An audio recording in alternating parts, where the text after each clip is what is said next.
Yo, good morning mga kasibigapi, welcome back to my channel.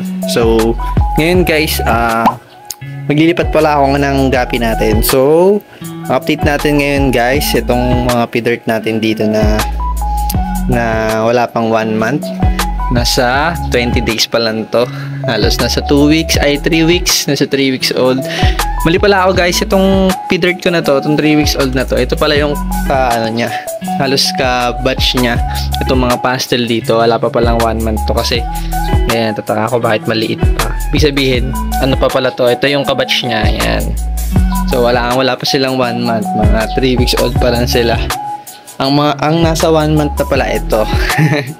sorry, mali ako ng kasi nalito ako, naglipat-lipat kasi ako guys, diba? Kung napapansin nyo, yung mga tab ko ditong brown na square na kagaya nito ay nandoon na yung dalawa. So ay yung isa.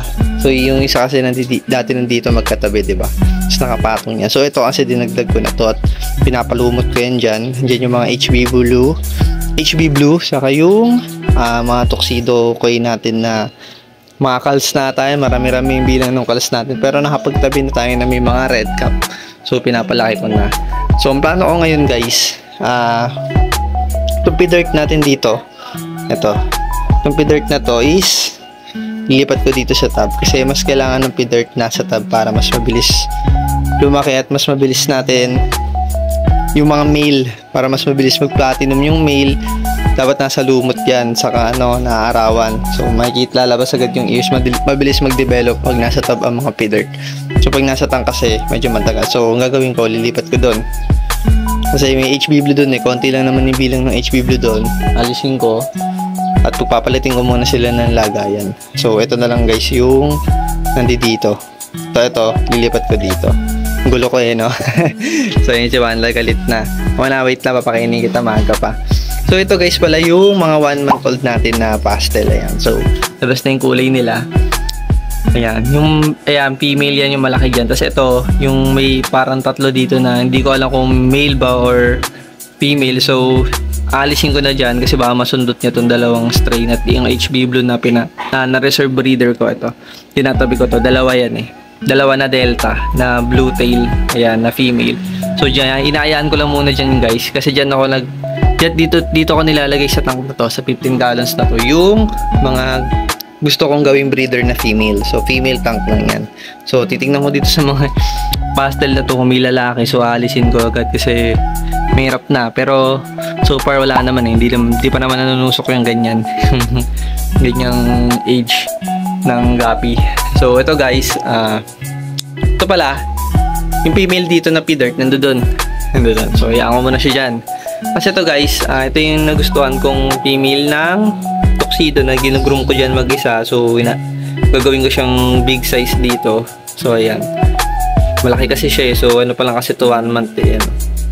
Malaki, 1.1 MB. Ayan, pinapalaki ko yan dyan. Tapos ito guys, ayan, walang katapusang HP pastel na ayan ko sila mag-breed dyan. So, tagal mabuntis. So, ito naman guys, diba, tignan nyo guys, so, diba ito yung sinasabi ko na parang hindi nabubuntis. So, ang gagawin ko dito, kung ayaw talaga mabuntis, dito sa anak nito, pag maraming male, iwan ko to, sama ko siya dun. Bayaan ko siya dun ano ng mga lalaki. Kung pag lumaki na itong mga pidert natin dito, itong mga pidert dito. Ito naman, lumalaki na rin, ayan. So, sana buntis na to kasi bully na to sa lalaki. So, try ko balik mamaya yung lalaki, yung male. Ito pala guys, good news. May ilan pa rin na dito ako nakita kahapon yung sa upload ko. Then, meron na naman guys, ayan, kung makikita nyo, ayan, marami-rami. Ayan, so, nag-drop na rin pala to. So, hayaan ko lang yung mga fry na yan dyan para pa nagbibitaw ako ng BBS dito sa ano na to. If ever yung hindi niya makain, yung mga fry yung kakain. So, gaya lang guys, hayaan nyo may kasamang fry para masanay hindi nila kainin. Ganoon lang yung technique guys.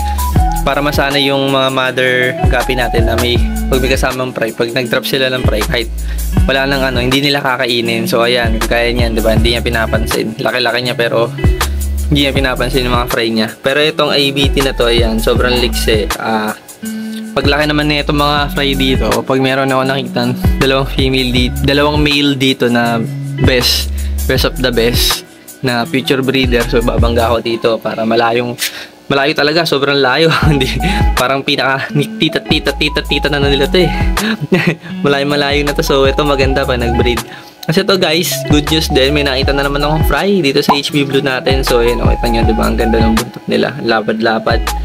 Yun yung selection ko ng HB Blue at nagbo-blue talaga yung male. Parang platinum blue nga to eh. Parang ayun, nagbo-blue yung top view niya. So may mga fry na ako nakita dito guys. Ayan, kung nakikita nyo, may lumalangoy dyan. Ayan, ito, malaki.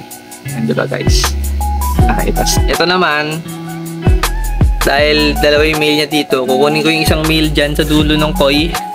Kayaan ko muna hanggat mabuntis yung female na yun kasi ang tagal din mabuntis. So, pero feeling ko natusok na nila yan.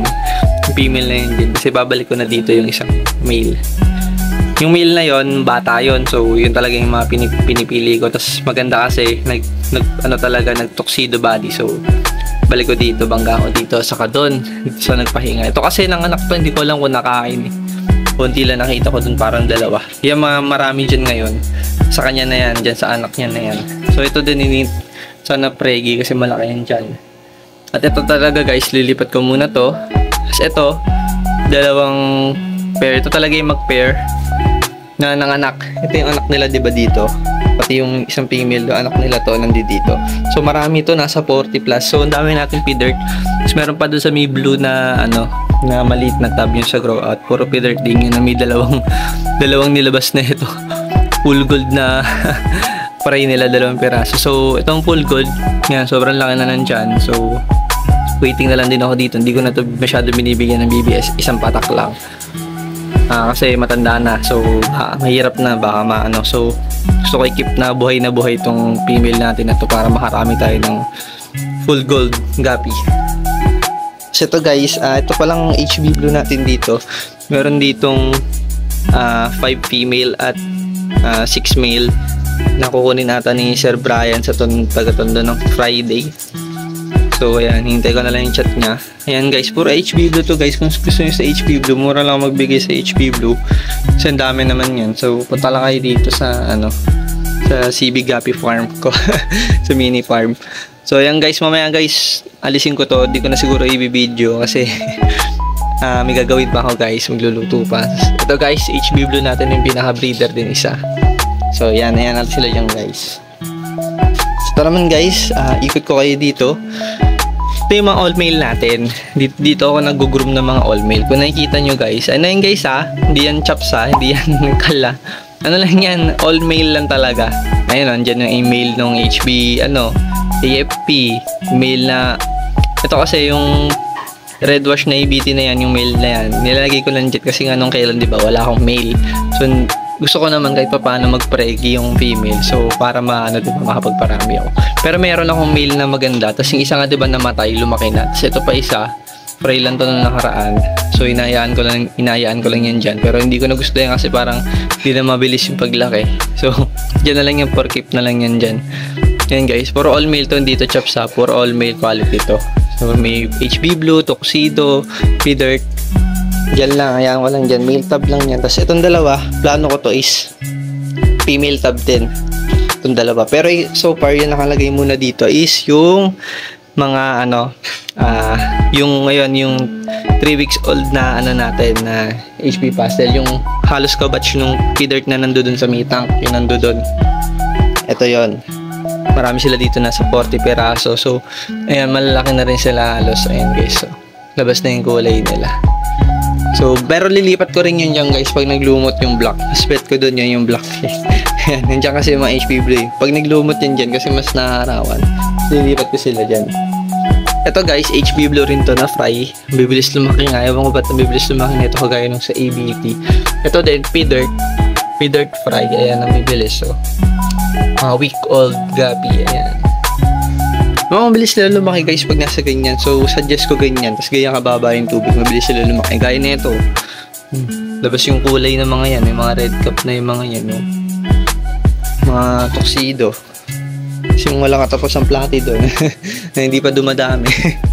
Tagal-tagal dumami. So, yun lang guys. Maglilipat ako ng at good juice natin. Kasi may mga fry na tayo doon. So, ayan na naman. Mag-harvest na naman ako ng fry. At itong ABT na to, dito ako na-excite. So, tinututukan ko to. So, maliliksi itong ABT na to. Wala ako nakikita ng matay. Hindi kagaya nung unang inanak sila. May nalagas dalawa, diba? Na-vlog ko yun, guys.